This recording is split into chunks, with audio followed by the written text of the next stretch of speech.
On this milestone anniversary, I wanted to ask you where your thoughts are and how difficult a day like today is in particular.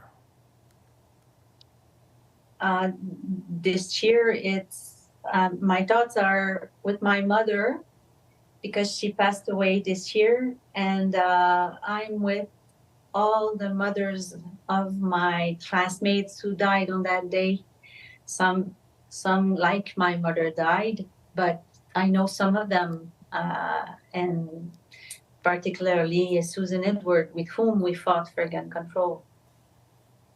Yeah, and I know that, when we talk about the classmates and the moms, I mean, it's also a fact that you're a mother of four as well. How has I am. that changed how you've looked at this day? Oh, it depends.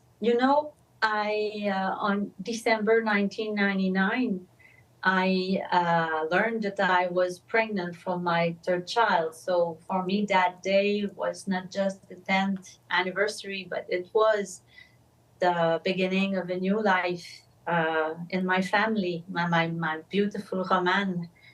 And there was some other years where my kids, one of them began to walk, and I really don't remember which one it was. I know it was not Dominique, but it was one of the other ones. Um, so, so it depends on what's going on in my life, what's going on personally, and what's going on with my commitment for gun control. So this year, because of what's going on in my personal life, I have a very special thought. And I think that my own capacity to relate with the mothers is stronger now than it has ever been because of what of my life was and is now. Um, and regarding the more political sides of my involvement with December 6th, um, it's been an important day for us because we now see that a complete and comprehensive and permanent ban on assault style weapon is just there. We may have it in the spring if things goes well.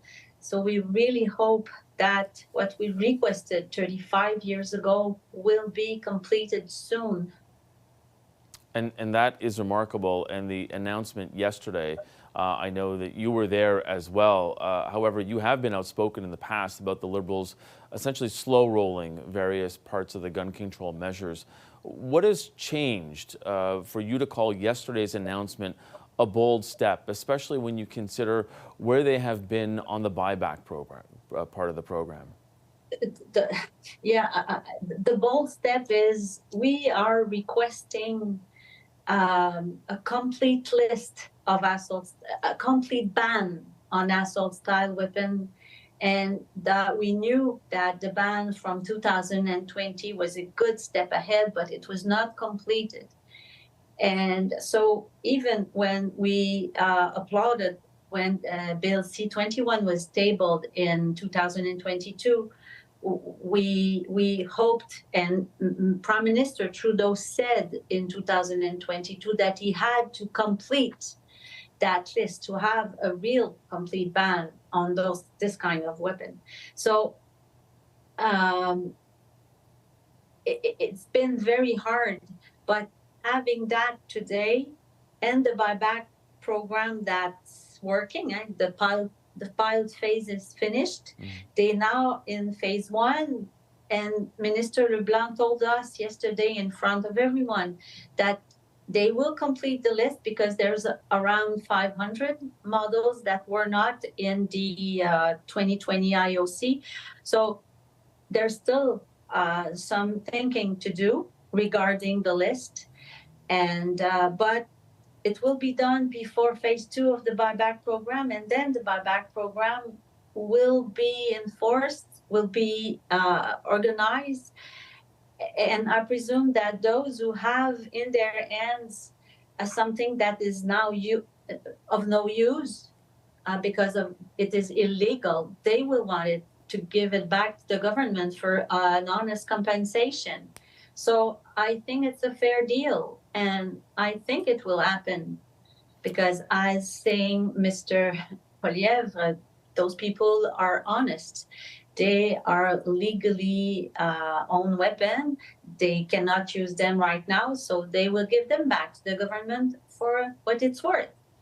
And it's a good deal, but we have the proof now that those weapons are military weapons, because some of them might be donated. I think it's donated to the Ukrainian government. So those are real military weapons. They can be used in war. So what's the use for it? Daily use in Canada? We're not at war.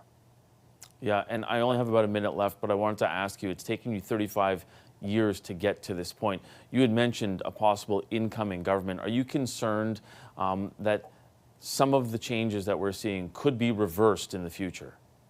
We are, but what we know is that 80% of Canadians want to get rid of assault-style weapon. And I really hope that the women and those who think that assault-style weapons are of no use, they will tell their representative, they will tell the Conservative government that they have to fight for Canadians, not just for those who want to maintain a very important privilege. And having assault-style weapon is not a privilege I want to protect. I want to protect my safety. I want to protect our capacity to live peacefully together. Okay, we're going to leave it there. Poly Remembers spokesperson and survivor Nathalie Provost, thank you so much for taking the time on this solemn day. It's a pleasure. Thank you very much for receiving me.